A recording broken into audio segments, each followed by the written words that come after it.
The whole point of this is to impress people with how important it is that they get out and vote. Approximately 20% of people are all that usually will vote in a primary election. So it's critically important that we impress upon people how important it is and that every vote matters. So why you vote? Literally, the only way you can make your voice heard is to vote. You can post on Facebook till you're blue in the face. You can post on Twitter. But the only way you're going to make a difference is to go and cast your vote. And this is not something that we take lightly, because literally, people died for your right to vote. Women died, men died, soldiers died, and they suffered incalculably horrible things just to ensure that you have the right to vote and that your vote will be counted. It's the only way you're going to make a difference. Elections have consequences, we know that, but they're local consequences, they're regional, they're statewide, and they're national, and they're universal consequences. That's why it's so important that every person gets their voice heard. In primary elections, as we said, only 20% of registered voters will actually cast a vote in the primary elections. And this is why in some instances you get marginal candidates, because their cadre will come out and vote for them. And a lot of times you get fringe candidates. So that's why your vote actually means more in primary elections, because there are fewer people that will actually get out and vote in primaries. Unaffiliated voters in Maryland, and by that we mean those that have not stated that they are a Republican, a Democrat, or a independent. bread and roses. Yeah, something like that. Yeah. But if you have not issued your affiliation, if you have not stated your affiliation, you cannot vote for any candidate in the primary election. And this is something we need to make sure that people understand, because otherwise they come to the voting place and they are really unhappy because what do you mean I can't vote? That's why I'm here. Well, you can vote, but you can only vote for Board of Election candidates. You cannot vote for any specific other candidate. Register to a party so that your voice can be heard. You can change your affiliation, but you need to declare it so that your voice will be heard. As of January 2020, there are over 44,000 unaffiliated voters in Frederick County alone. Can you imagine the impact that that voting bloc would have if they had declared for a specific party? You can't change your status, your party, at the polling place as of now. The deadline for changing your affiliation is April the 7th, 2020. So if you've got a Maryland driver's license, you can do this online. You can go to the Board of Elections and do it. But of course, the easiest way to do it is simply online.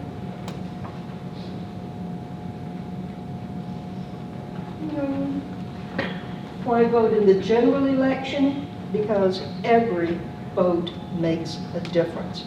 Do you remember Virginia last year when there was one vote and that would have made the difference? As it was a perfect tie for a delegate, and they drew a name out of a hat. That's right. That's not the way you want your voice to be heard.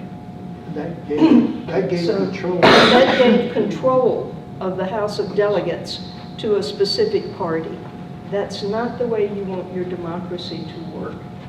Every vote makes a difference. The state and local issues have enormous impact on your community. All you have to do is look at the Frederick News Post letters to the editor someday to see the impact that local issues have on your local community and your environment.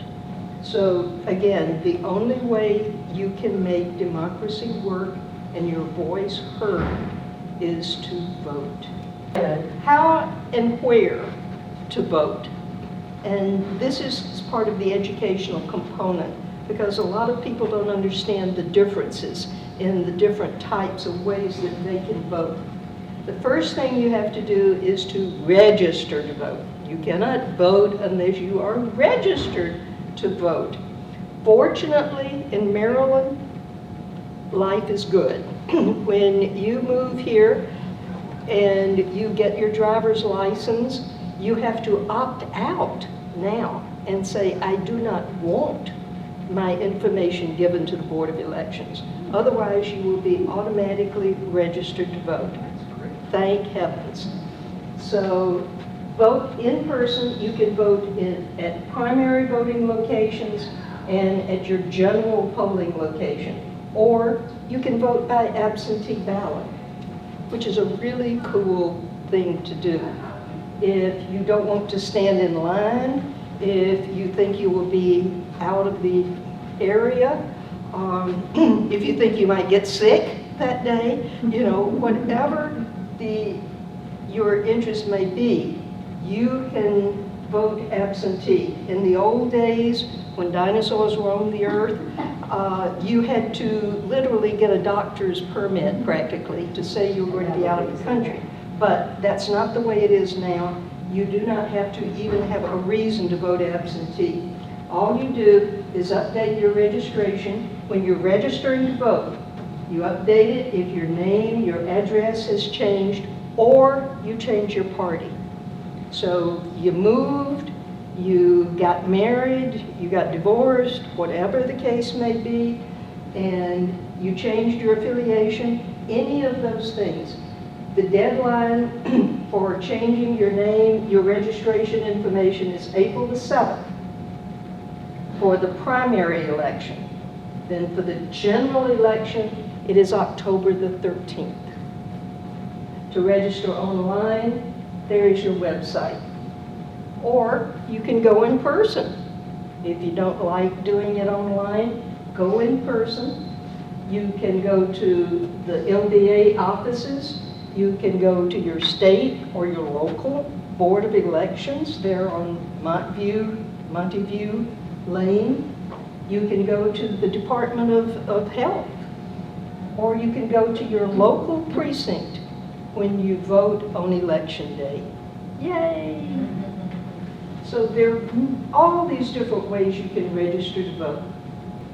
Then actually get up and vote, or sign your absentee ballot and send it in. For early voting in the primaries, you can vote early. If you don't want to stand in line, there again, but you want to vote in person, then there's early voting. For the primaries, it's Thursday, April the 16th through the 23rd. And you can go to your sample ballot. You can check your precinct online, and there you will see the places where there are early votings. There are, 4 places in Frederick County where you can vote early? Three different places. So check online or your ballot. There again, the primary election, the day of the election is Tuesday, April the 28th. For the general, it's Tuesday, November the 3rd. So to request an absentee ballot, you have to ask for it. It's not going to be sent to you automatically. You have to ask for it. There's several ways that you can request this. You can contact, or you can go in person to the local Board of Elections. You can go online and get the form. And there again, if you have your Maryland driver's license or your Maryland Vehicle Association issued ID card, you can complete the form online. and you're giving that website to them. Otherwise, you print and complete and return the form to the Board of Elections by mail. You can email it, you can fax it, you can take it by horse-drawn carriage, you can do it any way, just get it done.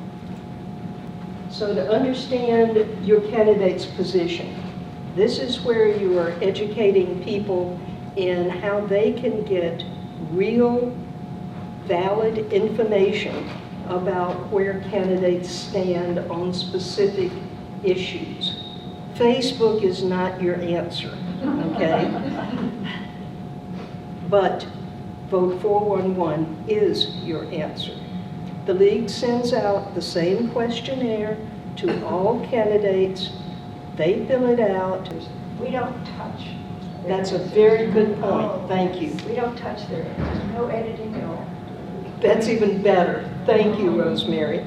So did everybody understand that? That's what is provided by the candidates themselves. Right. We don't necessarily use things. Right. So look at Vote 411.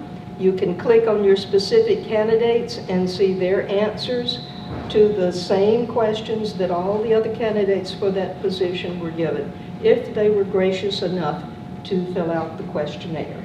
If not, it is indicated as such. You can look at the voter's guide, which is simply the same thing, only it's in a hard copy as opposed to being online. Please attend our candidates forum. We have put a lot of time and energy into selecting the places where the candidates forums are being held so that we're reaching all parts of the county, not just the center or one specific area. Please attend these forums. They will provide you, I give you a 100% guarantee, with more information than you can get by simply reading their answers. Seeing the way they actually interact in person to questions from the audience is an invaluable resource for you. So you can also access the individual candidates' websites for their stated positions on various policies.